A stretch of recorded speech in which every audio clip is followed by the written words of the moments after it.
Abituriyentlər, bugün biyologiyadan bir suala baxaq. Deyir ki, DNT molekulunda adenin nukleotidlərinin guanin nukleotidlərinin olmanın nisbəti 2-nin 1 nisbətindədir. 2-nin 1 nisbətində.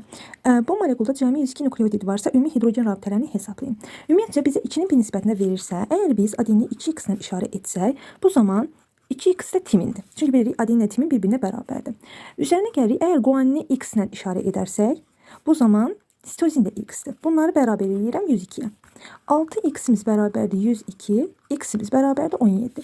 Deməli, guanin sayı 17, sitozin sayı 17, timin sayı bilirik ki, baxın, 2x ilə işarə elədiyimizə görə x'i gətirib yerinə qoyuruq. Eləyir 34 dənə timin, 34 dənə də adeninimiz var.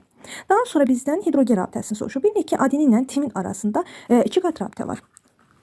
Timin arasında 2 qat rabitə var. Ona görə 34'ü vururuq 2'yə.